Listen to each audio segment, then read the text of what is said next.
that Link color. Do you know what that is referencing? So certainly it was the Goron tunic back in the previous games. Right, but it has green as well, huh? Interesting. I'm sure it's somewhere in Breath of the Wild. But Flo going with the red as well. Roy having some of the best ults in the game, it has to be said. But right now, just taking a little bit of a throw combo. Messing up that up air, unfortunately.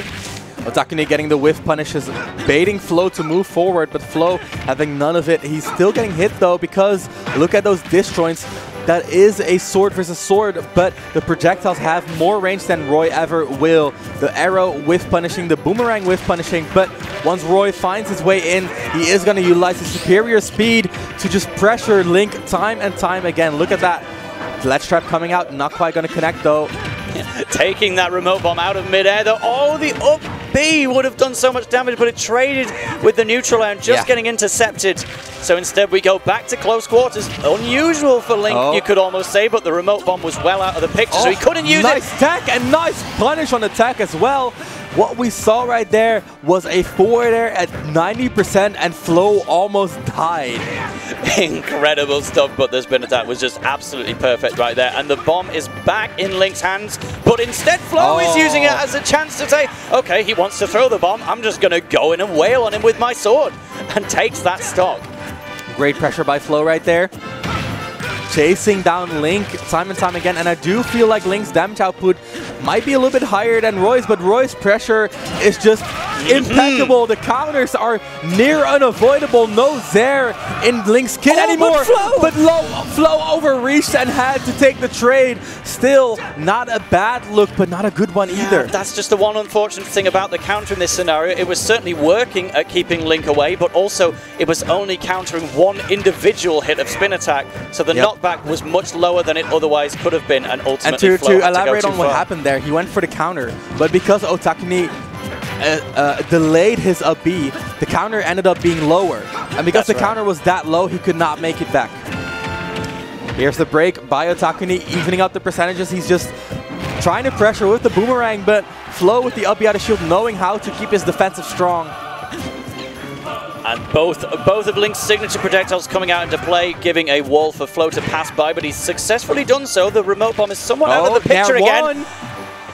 Nair 1, jab, back air, very nice combo. Flo overreaching just a little bit, still trying to get the ledge trap, but that is another one of those combos, but no connection on the down smash. The down air, that looks very, very guaranteed, but the back hit of the up B did not connect. And is that it? That is going to be it. That was a great, great gambit by Otakuni, trying to get the back hit of the up B. That is very, very consistent, but it just barely whiffed right there. Yep, you know, it's in the mind of every Link main right now. We've seen the clip. We want to see more of those reverse up Bs. Otakuni giving it a go, and it nearly worked out, but ultimately close, but not close enough. And so it's important to me that Flo did take that game one, because again that feeds back into the should I go Chrom mindset. Link with so many projectiles where you can kind of struggle to get in. And I actually think that Chrom is better at countering Link's recovery. Because he does not have a weak hit on his counter, and the up B does travel more distance. So after you counter Link, you can always make it back, whereas Roy cannot always make it back. Yeah, you know, he can neutral air from just that bit further away, and indeed, that's exactly what Flo was thinking. Despite taking game one, he's made the conscious decision to switch, and we will see how this works out in direct comparison. Of course, the other X factor. Can I just give a quick shout out to Geeky Goon Squad for the transition, having the series icons as well? That's so slick. I love it. I absolutely love it. And you know, let's get into the game. Enough praise right there for the stream. More praise for the players. Look at that. Pressure coming out by Otakuni. Nice damage wrecked on Chrom, but that once again, once the rushdown completes, it's all Flo. The only worry I really have for Flo is that with that more linear recovery, he might be slightly more susceptible to things like remote bomb, or even a down air from high above. For sure. But that's something that Flo is keenly aware of. He's still made the decision to switch, and it seems to be working because he's got that forward smash. Was that? Flo just poking, and getting the reaction on the up B. That was immaculate. Fantastic stuff, very exciting. As we saw, Flo loves to bring the hype, and he's doing that right now, forcing Otakuni to air dodge towards his own bomb and takes possession of it briefly. Nice boomerang, good break. but no follow-up. Flow just being very patient, going to the platform and waiting, but the forward tilt outreaching Chrom's sword. Yep, you know, we were thinking more about Roy as a spacing character. He's got to get in, but Link has those sweet spots as well and used the tipper of his forward tilt to take a relatively early stock.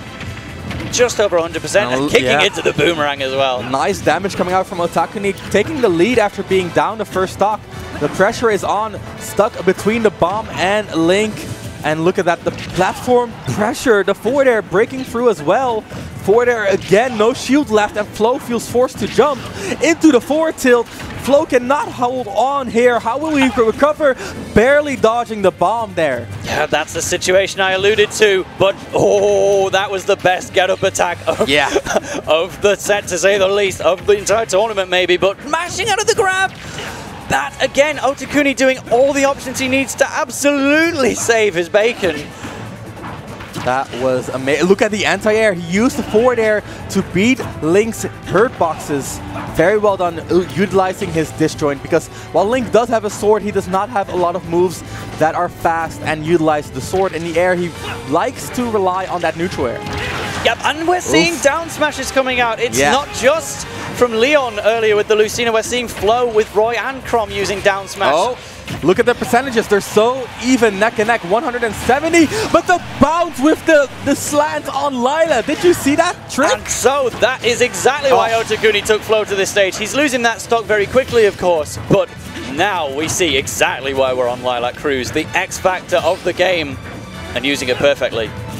The grab into the combo, the jab forward tilt catches the jump, more pressure comes out, but a little bit of an unsafe aerial. That's the down air again. Very, very strong versus both Roy and Roy and Chrom, but the recovery still comes through. A little bit of damage tacked, exactly what Otakuni wants. Yep. Keeping down a steady lead, I have to feel like Flow's decision to go. It was worth it! Flow wins! Because he gets the soaring slash and lives to tell the tale. He intentionally angled it back, knowing that he would be the one to live there. And that is the worst feeling when playing versus Chrom, is on the final stock. You have to be that much more careful because he can just take you with him and take that W. And yet Otakuni absolutely smiling about it, being a great sport to his fellow French player.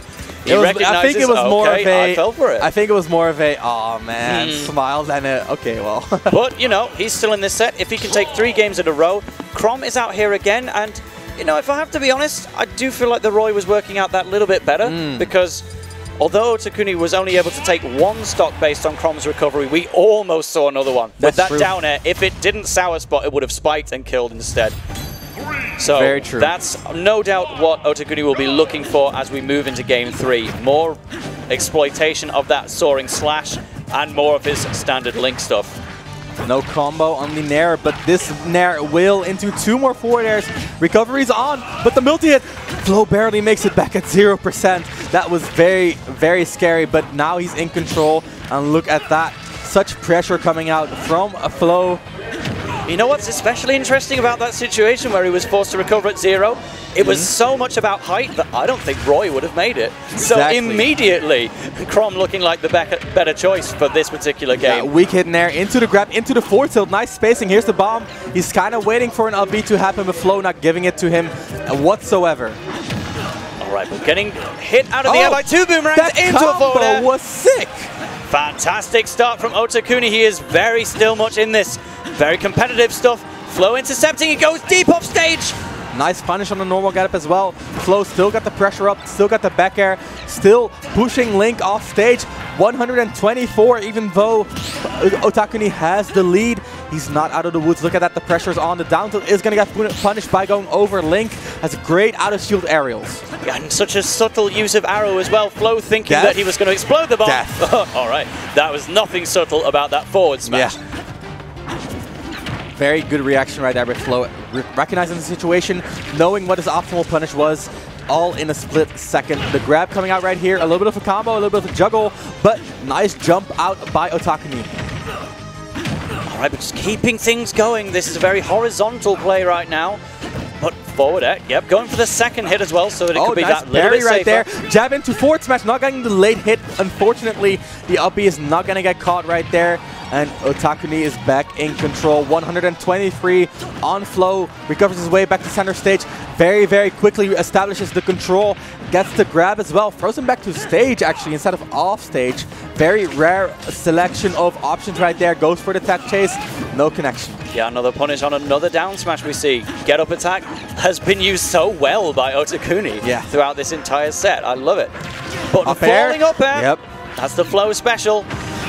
Neutral air though, intercepting, gets his own bomb back, it bounces towards Chrom, but detonates just that bit too early. Not the timing you wanted, but the up throw will get the KO around 160. 110 on Otakuni here, 120 as well. At the ledge, that is very scary. Will Flow get this decisive hit? No jump, no recovery right there, but the tech will be enough into the up B. Flow, still in control, 160 on the hero of time here. Okay, and gets that boomerang as Flow is retreating. That caught him off guard, and now we're going for an offstage gimp, but he misses with the down air. Yep, that should be enough. Another attempt at the down air at the counter. There it is. And that's what we were talking about. Roy would not have made that. Yep, I exactly agree. That's the second time in this game. And recognizing the bomb was on stage, so he could not use a remote bomb recovery. So that had to be done. Very well done right there. Flow making his way back into the game, only a 10% deficit here, and the landing up air almost making that difference, but just barely not getting the combo. He still has the pressure though. Look at the movement. Flow, he's on a roll, and that is the gimp. That should be it. Flow advances to winners round 3 over Otakuni. A team kill in front right here, but well fought by both players. The 3-0 victory coming out. Yep. Flow, excellent gameplay. Really, really high-paced gameplay, exciting. And, you know, that's not exactly a staple of Link, but when you're forced to play against a character like Chrom and Roy, you're going to be moving at a breakneck pace for that entire set, whether you like it or not. And that made this a really great set to watch as we move into another one very soon. So I actually don't know. We don't have any matches queued up for stream. I'm going to check the time real quick. But I do believe